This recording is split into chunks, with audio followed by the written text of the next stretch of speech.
Hi, welcome back to Gayathri Bharani. இன்றைக்கி ஒரு vlog தான் பார்க்க போகிறோம். கிருத்திக்கு வந்து இன்றைக்கி ஃபஸ்ட்டு டே ஸ்கூலுக்கு, யூகேஜியில் ஃபஸ்ட்டு டே ஸ்கூலுக்கு போகிறான். அவனுக்கு வந்து காலையில் டிஃபன் வந்து பூரி மசால் செய்யலாம் அப்படின்ட்டு நான் இப்போ செய்ய ஆரம்பிச்சிருக்கேன். கிருத்திக்கு வந்து பூரி தான் ரொம்ப பிடிக்கும். அதுவும் ஃபஸ்ட்டு நாள் வந்து இன்றைக்கி தான் லன்ச்சு கொண்டு போகிறான். எல்கேஜிலேயும் ஆன்லைன் கிளாஸ்லேயே போயிடுச்சு. அதுவும் இல்லாமல் லாஸ்ட்டு 2 months ஸ்கூலுக்கு போனதில் 12:30 வரைக்கும் தான் ஸ்கூல் இருக்கும். லன்ச் வந்து வீட்டுக்கு வந்து தான் சாப்பிடுவான். அவனோட வாழ்க்கையிலேயே ஃபஸ்ட்டு நாள் லன்ச்சு கொண்டு போகிறான். சரி, அவனுக்கு பிடிச்சதாக வந்து போட்டு கொடுத்தா அவன் அங்கே ஆசையாக சாப்பிடுவானேன்னு சொல்லிட்டு பூரி செய்கிறேன். மத்தியானமும் டிஃபன் பாக்ஸுக்கும் பூரி தான் போட்டு தரப்போகிறேன். உருளைக்கிழங்கு மசாலுக்கு 2 பெரிய வெங்காயம், 2 பெரிய தக்காளி நான் வந்து வணக்கிக்கிறேன். கல்லுப்பும் கொஞ்சமாக மஞ்சத்தூளும் நான் இதில் சேர்த்துக்கிறேன். கொஞ்சமாக இதில் தண்ணி சேர்த்து இதை மூடி வச்சிடலாம் தக்காளி வணங்குற வரைக்கும். அரைக்கிறதுக்கு ஒரு சின்ன டம்ளரில் 1 டம்ளர் பொட்டுக்கல் எடுத்திருக்கேன். பட்டை, லவங்கம், பட்டை 2 துண்டு, லவங்கம் வந்து ஒரு 3 இதில் சேர்த்துக்கிறேன். 1 ஸ்பூன் வந்து சோம்பு சேர்த்துக்கிறேன். அவ்வளோதாங்க. அரைக்கிறதுக்கு இந்த இன்க்ரீடியன்ஸ் மட்டும்தான், ரொம்ப ரொம்ப ஈஸி. இதை வந்து நான் பவுடராக அரைச்சி எடுத்துக்க போகிறேன். இந்த மாதிரி பவுடராகவே அரைச்சி எடுத்துக்கிட்டேன், தண்ணியே சேர்த்துக்கல. அதை அரைக்கிறதுக்குள்ளே தக்காளி வணங்கிடுச்சு. தக்காளி நல்லா நசுக்கி விட்டுக்கலாம். இந்த குழம்பு வந்து டேஸ்ட்டாக இருக்கும். பூரிக்கு வந்து நல்ல காம்பினேஷனாக இருக்கும். பூரி சப்பாத்திக்கு ரெண்டுக்குமே சூப்பராக இருக்கும். இதுவே வந்து இந்த வெங்காயம் தக்காளி போட்டுட்டு உருளைக்கிழங்கு வந்து வேக வச்சதை நல்லா மசிச்சு இதில் ஒரு 6 உருளைக்கிழங்கு இந்த மாதிரி சேர்த்தி கலந்துட்டோன்னு வச்சுக்கோங்களேன். அது ஒரு உருளைக்கிழங்கு மசால். அது இன்னும் ஈஸியாகவும் இருக்கும். அரைக்க தேவையில்லை அதுக்கு எதுவுமே. ஏற்கனவே கூட நான் ஒரு வீடியோ போட்டிருப்பேன், ஈஸி டிஷ் ஃபார் சப்பாத்தின்னு சொல்லிவிட்டு. அந்த குழம்பு வந்து எனக்கு ரொம்ப பிடிக்கும். ஆனால் இந்த குழம்பு தான் அவருக்கு ரொம்ப பிடிக்கும்.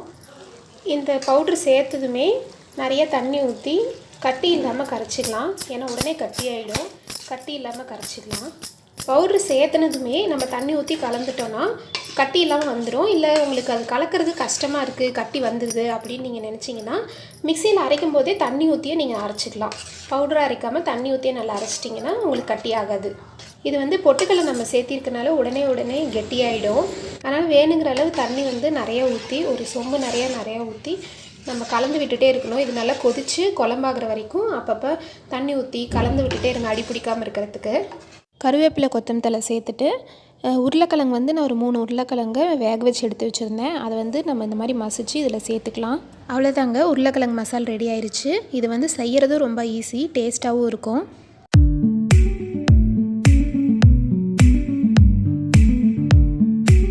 நான் நைட்டுக்கு வந்து சேர்த்தி செய்கிறேன். நைட் சப்பாத்தி சுட்டுக்கலான்ட்டு அதான் மாவும் குழம்பும் நான் வந்து சேர்த்தி செஞ்சுருக்கேன்.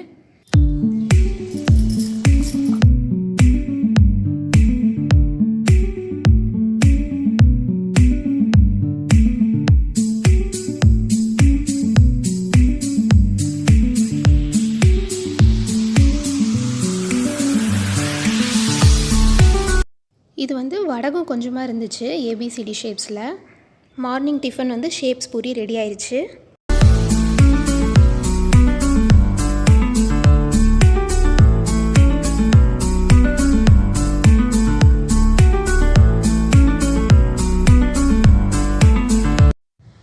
இது வந்து ஸ்நாக்ஸுக்கு பொமோகிரானட்டு, டிஃபனுக்கு லஞ்சுக்கு வந்து பூரி மசாலும். திங்ஸ்லாம் பேக் பண்ணு. ஓகே, முன்னாடி ஜிப்பில் இதில் வச்சுக்கோ.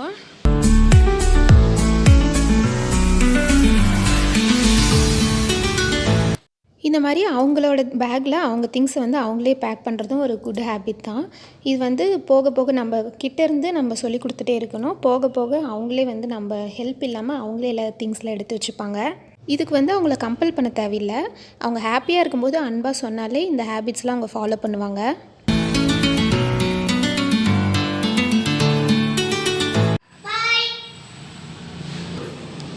கிருத்தி கிளம்புனதுக்கப்புறம் எனக்கு வேலையே சரியாக இருந்துச்சு. அவன் வர வரைக்குமே விலை கழுவிட்டு, அப்புறம் துணிலாம் மடித்து வச்சது, அதுக்கப்புறம் கிச்சன்லாம் க்ளீன் பண்ணேன். இது ஃபுல்லாகவே அடுப்பு தட்டுலாம் தொடச்சி விட்டு இந்த பக்கம் வெசில்ஸ் எல்லாம் வந்து நீட்டாக அரேஞ்ச் பண்ணி வச்சேன். இப்போயே கசகசந்தான் இருக்குதுன்னு சொல்கிறீங்களா? இதுக்கு முன்னாடி இதை விடவே கொஞ்சம் மோசமாக தான் இருந்துச்சு. பிளேட்டில் ஒரு பக்கம் வச்சுட்டு, ஸ்பூனு இதெல்லாம் ஒரு பக்கம் வச்சுட்டு, இதை கொஞ்சம் மேலாப்பில் க்ளீன் பண்ணலான்ட்டு பண்ணது. ரொம்ப வந்து டீப் க்ளீனிங்லாம் பண்ணல. அந்தந்த திங்ஸ் அங்கங்கே அடுக்கி வச்சேன். அதுக்கே 1/2 அன் ஹவருக்கு மேலே ஆயிடுச்சு. அடுத்தது பெட்ரூம் க்ளீன் பண்ணலான்னு வந்தேன். என்னோடய பீரோவில் ட்ரெஸ்ஸஸ்லாம் அடுக்கி வச்சேன். அதுக்கப்புறம் இப்போ வந்து ட்ரெஸ்ஸிங் டேபிள் வந்து இப்போ க்ளீன் பண்ணிட்டேங்க. முன்னாடி பார்த்துருந்திங்கன்னா ரொம்ப கசகசன்னு மேலே நிறையா திங்ஸ் இருந்துச்சு, எல்லாம் நீட் பண்ணிட்டேன். எல்லாம் இப்போ க்ளீன் பண்ணிட்டு இந்த ட்ராவில் வந்து எனக்கு வேணும்னா உடனே எடுக்கிற மாதிரி திங்ஸ் மட்டும் நான் வச்சுருப்பேன். கிளிப்பு, பேண்டு இந்த மாதிரி வச்சுருக்கேன். இன்றைக்கி வந்து ட்ரெஸ்ஸிங் டேபிள் ஆர்கனைசேஷன் எப்படி பண்ணுறதுன்னு நம்ம பார்க்கலாம். மேக்கப் செட்லாம் எப்படி நீட்டாக அடுக்கி வைக்கலான்ட்டு.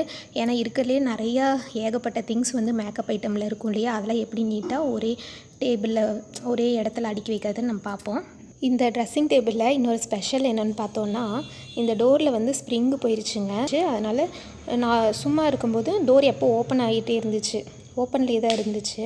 அதுக்கு வந்து என்னோடய ஹஸ்பண்ட் பண்ண ஒரு ஐடியா பாருங்கள். இங்கே டைப் பண்ணிவிட்டு இது வழியாக ஒரு வாட்டர் பாட்டிலை வந்து தொங்க விட்டுட்டாங்க.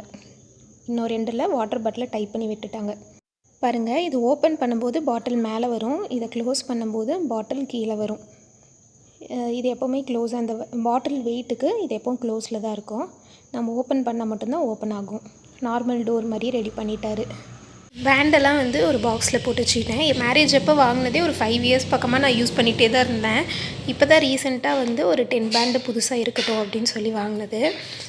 இந்த மாதிரி தனியாக பேண்டுக்குன்னு ஒரு பாக்ஸ் நம்ம யூஸ் பண்ணும்போது ஆர்கனைஸ் பண்ணுறதுக்கு ஈஸியாக இருக்கும், நீட்டாக வச்சுக்கலாம். இந்த பாக்ஸில் பார்த்திங்கன்னா மேக்கப்பு ஐட்டம்லாம் இருக்கும். க்ரீமு, நெயில் பாலிஷ், அப்புறம் கிளிப்பு, அப்புறம் காஜல், அப்புறம் ரோஸ் பவுடர், லிப்ஸ்டிக், இந்த மாதிரி மேக்கப் ஐட்டம்லாம் வந்து இந்த பாக்ஸில் தனியாக இருக்கும். இந்த குட்டி பாக்ஸில் பார்த்தோன்னா ஹேர் பின், சேஃப்டி பின், அப்புறம் இயரிங்ஸ் இதெல்லாம் வந்து இருக்கும். ஒரு திங்ஸ்க்கும் ஒரு பாக்ஸ் வந்து நம்ம செப்பரேட்டாக நம்ம போட்டு வச்சுக்கிட்டோன்னு வச்சுக்கோங்களேன். மேக்கப் ஐட்டம் ட்ரெஸ்ஸிங் டேபிளை ஆர்கனைஸ் பண்ணும்போது நீட்டாக இருக்கும். உள்ளே இன்சைட் த கபோர்ட் பார்த்திங்கன்னா இங்கே வந்து குங்குமம் பொட்டு, இந்த மாதிரி குங்குமம் திங்ஸ் இதெல்லாம் இருக்கும். இங்கே வந்து ஆயில், க்ரீமு, பவுடர் இதெல்லாம் வந்து இந்த பக்கம். இது நான் காமிச்சேன் இல்லையா, அந்த மேக்கப் ஐட்டம் திங்ஸ் இருக்கு இல்லையா, அது வந்து நான் அதிகமாக யூஸ் பண்ண மாட்டேன், அதனால் அடியில் வச்சுட்டேன்.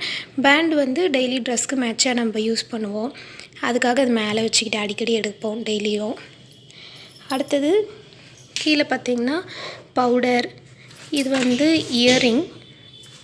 இதில் பார்த்தோன்னா இதில் வந்து ஸ்டிக்கர்ஸ்லாம் இருக்கும், டெய்லி யூஸ் பண்ணுறதும் சரி, அப்புறம் வந்து ஃபங்க்ஷன்னா யூஸ் பண்ணுறதுக்கும் சரி, இந்த மாதிரி ஸ்டிக்கர்ஸ்லாம் இதில் இருக்கும். பக்கத்தில் பில்டிங் ஒர்க் போயிட்டுருக்குங்க, அதனால் ஓவர் சவுண்டு தான், ரொம்ப டிஸ்டர்பன்ஸாக தான் இருக்குது. வீடியோ எடுக்கிறது எதுவுமே பேசவே முடியறதில்ல. அந்த சவுண்டு உங்களுக்கு டிஸ்டர்பன்ஸாக இருந்துச்சுன்னா சாரி சொல்லிக்கிறேன். இந்த பெட்டுக்கு கீழே 2 ட்ராவ் இருக்குது. இது ரொம்ப ஹெல்ப்ஃபுல்லாக இருக்குது எங்களுக்கு. நிறைய திங்ஸ் டம்ப் பண்ணுறதுக்கு இது நல்லா யூஸ்ஃபுல்லாக இருக்கும். இது பார்த்திங்கன்னா பேங்கிள்ஸ், நான் சொல்லவே இல்லையா, பேங்கிள்ஸ் நான் அதிகமாக யூஸ் பண்ண மாட்டேன், அதனால் நான் அது அங்கே வச்சுருக்கேன். இது வந்து கண்ணாடி பேங்கிள், மெட்டல் பேங்கிள்னால் அதில் அந்த மாதிரி. அப்புறம் கிருத்திக்கோட மருந்து பாட்டிலே நிறையா இருக்கும். இந்த மருந்து பாட்டில்லாம் நிறையா வச்சுருப்பேன். இந்த பேக்லேயும் மருந்து தான் இருக்கும். அப்புறம் இதெல்லாம் அவன் டாய்ஸு. கிருத்திக் பெட்ரூம் வந்தால் அவன் ஒரு 10 மினிட்ஸ் ஆச்சு நைட்டில் விளாண்டுட்டு அதுக்கப்புறம் தான் படுப்பான். அதுக்காக அந்த அவன் டாய்ஸ் ரூம் க்ளீன் பண்ணுன்னு சொல்லி எல்லாம் எடுத்து இதில் தான் வச்சுருந்தேன். இந்த மாதிரி ட்ராவ் இருக்கிறது வந்து டம்ப் பண்ணுறதுக்கு நல்லா யூஸ்ஃபுல்லாக இருக்குன்னு வச்சுக்கோங்களேன். இந்த சைடு ட்ராவில் பார்த்தோன்னா பெட்ஷீட்டு, அப்புறம் பில்லோ கவரு, கிருத்திக்கோட டாய்ஸ் 1 2, அப்புறம் அந்த டெடி பேர், இதெல்லாமே அவனுக்கு ரொம்ப பிடிச்சது. இதெல்லாம் நேற்று வந்து எடுத்து வச்சுருந்தான். இந்த மாதிரி திங்ஸில் வச்சுக்கிறது. இந்த பெட்டுக்கடியில் இருக்கிற 2 ட்ரா வந்து ரொம்ப யூஸ்ஃபுல்லாக இருக்குது. இப்போ தான் கிச்சனுக்கு வந்திருக்கேன். சாப்பாடு வந்து அடுப்பில் வச்சுட்டேன். சாப்பாடு சவுண்டு வந்துருச்சு. இப்போ வந்து இன்றைக்கெல்லாம் ஒர்க்காக இருந்தங்காட்டியும் இன்றைக்கி புளி சாதம் செய்யலாம், ஈஸியான ஒர்க்காக பண்ணிட்டேன். புளி குழம்பு வந்து அம்மா கொடுத்தது, புளி குழம்பு இருக்குது. அதுக்கு பொரியல் வந்து உருளைக்கிழங்கு பொரியல் செஞ்சுக்கலாம் அப்படின்னு சொல்லி இதில் இப்போ ரெடி பண்ண போகிறேன். இதை தாளிக்கிறதுக்கு ஒரு பெரிய வெங்காயம் கட் பண்ணி வச்சுருக்கேன், அதை சேர்த்திக்கிறேன். உருளைக்கிழங்கு வந்து 2 பெரிய உருளைக்கிழங்காக வேக வச்சு எடுத்து வச்சுருந்தேன், அதையும் நான் கட் பண்ணிக்கிட்டேன். இதுக்கு கையில் மசிக்கிறத விட இந்த மாதிரி கட் பண்ணி போட்டோன்னா புளி சாதத்துக்கு இந்த சைட் டிஷ் வந்து நல்லாயிருக்கும். ஆனியன் வணங்கினதும் கொஞ்சமாக மஞ்சத்தூள், கொஞ்சமாக வந்து மிளகாய்த்தூள், ஏன்னா நான் சிக்கன் மசாலா தூள் சேர்த்துக்க போகிறேன். அதுலேயே வந்து காரம் வந்து கொஞ்சம் அதிகமாக இருக்கும். அதனால் மிளகாய்த்தூள் கொஞ்சமாக சேர்த்துக்கிறேன். அடுத்தது சக்தி சிக்கன் மசாலா தூளும் 1 டேபிள் ஸ்பூன் பக்கமாக சேர்த்து இதில் கொஞ்சமாக தண்ணி சேர்த்து நல்லா கொதிக்க விட்டுக்க போகிறேன். இதுக்கு தேவையான அளவு தூளுப்பு, எல்லா காரம் உப்பு எல்லாமே இதுலேயே வந்து டேஸ்ட் பார்த்துக்கணும் கொதித்ததும். ஏன்னா உருளைக்கிழங்கு போட்டு நிறையா பெசறணுன்னா அப்புறம் குழஞ்ச மாதிரி ஆகிடும். ஒரே ஒரு பெரட்டு தான் பெரட்டணும் அதில் படுற அளவுக்கு. இப்போ அந்த மசாலாவோட பச்சை வாசனையெல்லாம் போனதுக்கப்புறம் இந்த கட் பண்ணி வச்ச உருளைக்கிழங்கு நான் இதில் சேர்த்துக்கிறேன்.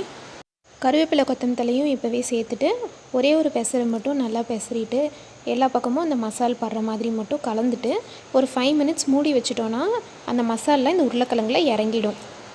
இது வந்து சாப்பாட்டை ஃபஸ்ட்டு கொட்டிட்டேன். இதில் வந்து என்ன தாளிச்சிருக்குன்னா ஆயிலு, அப்புறம் இந்த நடக்கலை வந்து நல்லா வறுத்துட்டு மஞ்சத்தூள் மட்டும் சேர்த்துருக்கேங்க. வேறு எதுவுமே சேர்த்துல. கடுகு, கடலைப்பருப்பு எல்லாமே அந்த புளிக்குழம்புலேயே இருக்குது.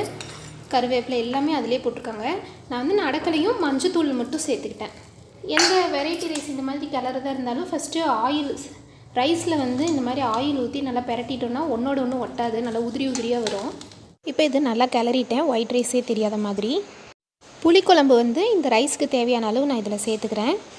இந்த புளிக்குழம்புல வந்து உப்பு மட்டும் கொஞ்சம் கம்மியாக இருக்குது, அதனால் உப்பும் தேவைக்கேற்ற மாதிரி நான் சேர்த்துக்கிறேன். இந்த புளிக்குழம்பு வந்து அம்மா நிறையா வச்சு கொடுத்துருந்தாங்க. இதோட நான் 3வது தடவை வந்து கலர்றேன். இந்த ரெசிபி வந்து புளிக்குழம்பு எப்படி செய்யுது, இந்த ரெசிபி வந்து உங்களுக்கு தெரிஞ்சுக்கணும்னு நினச்சிங்கன்னா எனக்கு கமெண்ட் பண்ணுங்கள். இதுவும் ஒரு நாள் நான் செஞ்சு நான் போடுறேன். இது வந்து டேஸ்ட்டு சூப்பராக இருக்குங்க. வாசமே வந்து அருமையாக இருக்குது. கிருத்திக்கும் ரொம்ப பிடிக்கும். இப்போ வந்து 2 o'clock ஆகுது. 2:30க்கு கிருத்திக்கு ஸ்கூல் முடியுது. இதோட இந்த vlog முடிச்சுக்கிறேங்க. இந்த வீடியோ உங்கள் எல்லாத்துக்கும் பிடிச்சிருந்ததா அப்படின்னு சொல்லி எனக்கு கமெண்ட் பண்ணுங்கள். இந்த வீடியோ பிடிச்சிருந்தா நம்ம சேனலுக்கு சப்ஸ்கிரைப் பண்ணுங்கள், லைக் பண்ணி ஷேர் பண்ணுங்கள். தேங்க்யூ.